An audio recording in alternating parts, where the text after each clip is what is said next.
Fala Game Designer, tudo certo? Aqui é Fabiano do Fábrica de Jogos e hoje nós vamos fazer aqui o Game Designer Analisa com jogos aqui que a galera manda pra mim, de inscritos do canal, participantes, e o Bolt History vai ser o jogo dessa vez.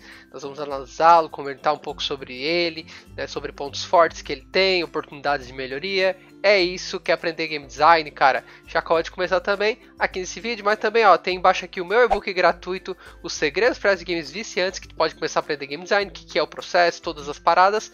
Só baixar aqui de graça na descrição do vídeo, tá certo? Bolt History é um jogo, pessoal, que foi feito pelo Etrial Jr., tá? Ele foi feito no motor de Construct 2. Ele foi um jogo publicado pro Ludon Dare, né? Que é um evento bem famoso aí, que você pode participar de Game Jam e tal, né? Onde você desenvolve seus jogos. Né? Ali tá o link do jogo, inclusive, que vocês podem jogar lá no itch.io sobre ele. E esse jogo, o Etrial, ele submeteu para uma live do Fábrica, que foi analisando e jogando jogos da galera de outubro, né, desse ano. Então ele submeteu o jogo e eu quis fazer aqui um Game Design Analisa. Obviamente que a minha análise vai a fundo em elementos que estendem a questão de ele ser só um jogo de Game Jam, tá, gente? A gente sabe que o Game Jam é um tempo muito curto para produzir algo com polimento alto e tudo mais, mas eu penso assim que às vezes, pô, esse desenvolvedor vai querer continuar esse projeto depois da Game Jam. Então vale a pena já fazer alguns feedbacks também considerando isso, tá bom? Por isso que tem algumas coisas que às vezes você pode dizer assim, pô, mas tu falou isso, Fabiano, mas é um jogo de Game Jam, mas tem essa questão do querer depois continuar, então vale a pena a gente falar também, tá certo? Então vamos conhecer um pouco da proposta do Bolt History. Em Bolt History, a história do jogo conta que o barquinho encalhou e com a magia e o sonho de uma criança o fez voltar ao mar. Depois é demonstrado um tutorial em texto de como você fará para jogar. Assim, o jogo consiste em levar o barco ao oceano usando água que é esguichada apertando o mouse. Conforme vai apertando, a água vai se formando e levando o barco. Exige equilíbrio em lidar com um barco instável para conseguir ir chegando mais longe. A cada fase você conta com checkpoints para salvar seu andamento, porque tem fases longas e com novos elementos. Também contará com vários desafios como lâminas perigosas que destroem o barquinho no menor contato. Além disso, levar para o alto barquinho nem sempre é uma tarefa fácil, pois exige mais equilíbrio e ainda se preocupar com os obstáculos perigosos. Em alguns momentos, é necessário pegar algumas chaves para conseguir seguir adiante pelo jogo, permitindo idas e voltas pelo mesmo cenário. São 3 fases que contam com uma última maior repleta de checkpoints que elevam o desafio bastante. Então vocês conheceram um pouco de Bolt History, então vamos falar um pouco agora da ficha final, os pontos fortes desse jogo, né? As mecânicas são bem simples de aprender a jogar, tá? É fácil, é só o clique de mouse no botão ali esquerdo, bem de boa de entender rapidamente. A mecânica por si só já é um brinquedo, porque é legal tu ficar brincando com o barquinho com a água ali, mexendo, subindo, né? Então é muito bacana. Poucos controles também, né? Então, assim, um jogo que preza pela elegância, né? Ele é fácil de jogar, mas é difícil de dominar. Tem continuidade para soltar água, né? Então não precisa ficar clicando, né, com o mouse. Tu segura o botão do mouse e ele vai jogando a água, né? Isso aí seria um sofrimento, né, pro jogador. Então é tranquilo quanto a isso. O objetivo do jogo é bem claro.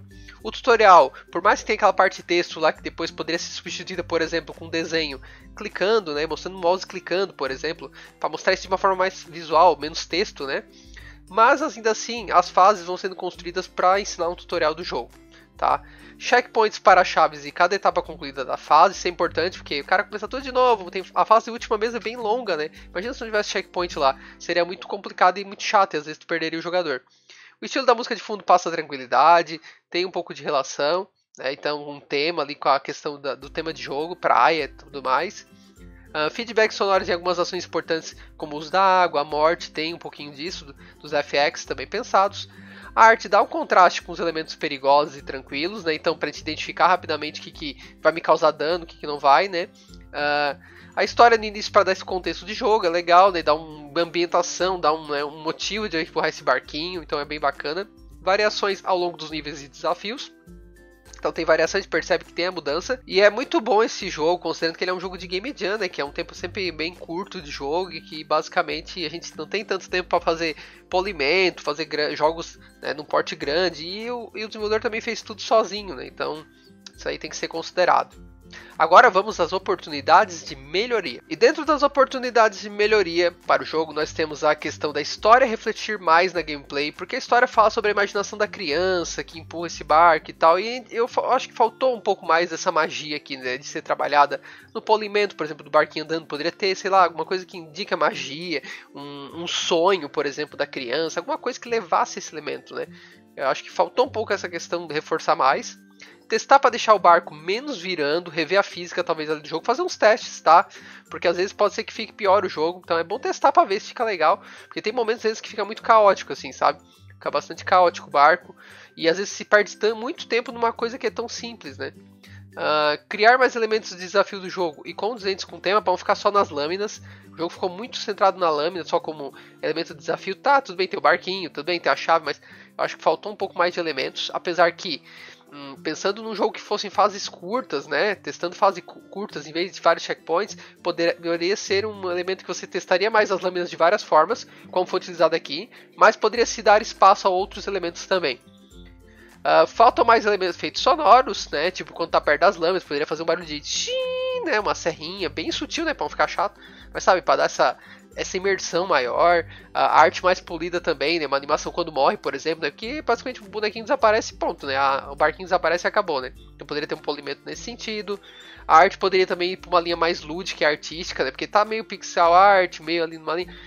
E até botei aqui, né? O Dict, que é um jogo de cartas, e o Canvas também, ali, jogos físicos, né? Que é legal tu dar uma explorada, ver a arte deles lá, o Canvas mesmo na capa do jogo ali, nossa, aquele tipo de arte que ele tem, eu acho que ele é muito, muito legal para esse jogo aqui. Ele é muito assim pro fundo mesmo, para o próprio trabalho, para dar um contraste com o barquinho também, que poderia ser um barquinho bem de criança, como tá aqui, mas não pixel art. Então acho que era bem legal. E teria a ver nessa pintura em tela, essa coisa meio artística, passaria a achar essa ideia do lúdico da imaginação da criança, né? Poder passar a história após ver a primeira vez, né? Porque não dá para passar aquela parte inicial, é bom, né? Vamos fluir, né? Deixa o cara, a primeira vez é legal, a segunda tu não quer ver mais. Algumas voltas ao checkpoint, este quando se encontra muito perto da tela, tem alguns momentos, por exemplo, eu morri, eu vou voltar para um checkpoint que está muito pertinho ali, colado na borda da tela, né? Às vezes o barco some assim, ó, e tu não vê mais, ele tá indo para o outro lado da tela, e fica naquele meio termo e fica complicado. É bom dar uma revisada nisso. Outra coisa também, na hora da interação, talvez... em alguns pontos ali que a água não pode ser jogada, né, nas paredes, por exemplo, não consegue jogar água, só nos campos que estão abertos. Talvez mudar o símbolo do mouse ali, indicar alguma coisa diferente, né, mudar o ícone, né, em vez de setinha, usar outra coisa, ficaria mais fácil isso também. Tá, que não tá aqui, mas eu lembrei agora disso. Música de fundo com mais tempo e variações, porque a música dá uma enjoada rápido, tá? Então valeria a pena dar uma esticada no tempo, botar outras músicas talvez, enfim, né? Rever o nome, tá? Porque até aí o pessoal que entende mais de inglês pode até falar, mas que eu saiba, history é mais pra história real. No caso aqui é uma história fictícia, então seria story, tá? Então você teria que rever esse nome. Mas tudo bem, tá? No meu jogo também eu botei Born Race e na verdade era pra ser Birth Race, tá? Faz paciência, né? Também, né? Mas só pra saber. E com um jogo maior, talvez trabalhar saves, né? E cada fazinha sendo passada, já concluída, não precisa fazer de novo, né? Também seria bem interessante. E poderia até ter, inclusive falando aqui, algumas missões especiais, algumas coisas que não são obrigatórias lá, né? Mas que o barquinho passasse lá e coletasse, né? Seria uma conquista mais, tipo aquelas conquistas de estrelas, sabe? Pega a estrelinha da fase, daí tu bate uma missão, uma conquista extra. Seria legal também, tá? Pra dar mais um replay pro jogo, tá? Certo? Com isso vocês, pessoal, conheceram aqui o Bolt History. Convido você pra jogar o jogo dele e deixar aqui embaixo pra mim nos comentários o que você achou do jogo e também sugestões de melhoria pro desenvolvedor. Porque ele vai ver esse vídeo aqui. E talvez você tá ajudando aí o desenvolvedor também com sugestões de melhoria pra ele. E também com os pontos fortes também, né, gente? O que tem de bom no jogo pra valorizar o trabalho dele também. Tá certo? Curtiu o vídeo? Então curte, compartilha, faz tudo que tem que fazer, entra pra esse canal aqui, participa sempre das nossas lives também de analisando e jogando os seus games. E se você quer aprender sobre análise de jogos, saber se o seu jogo tá com boa qualidade, se você basicamente aprende com os jogos aqui, como o Bolt History, eu analisei o jogo, aprendi quanta coisa aqui já só fazendo essa análise, né? Mas também os nossos próprios jogos analisar. E também quando a gente jogar outros jogos também poder analisar. Se você busca isso, esse aprendizado e até questões de qualidade mesmo, pra saber se o jogo tá no caminho certo, um curso ideal para você estudar comigo é o Game Designer AI. Ele vai focar bem nessa parte e vai te ajudar a esse perigo, essa insegurança que você às vezes tem de será que eu estou no caminho certo? Será que meu jogo tá legal? Lá você vai conseguir ter essa visão. Inclusive vai aprender com jogos também de outros, tá? O Game Designer AI é bem direcionado para essa parte, recomendo para você. Tá certo? Grato pela atenção e vamos nessa, né? Vamos aprender mais aí com jogos no Game Designer Analisa. Tá bom? Então tchau pra vocês e até o nosso próximo vídeo do canal do Fábrica de Jogos. Valeu, abraço!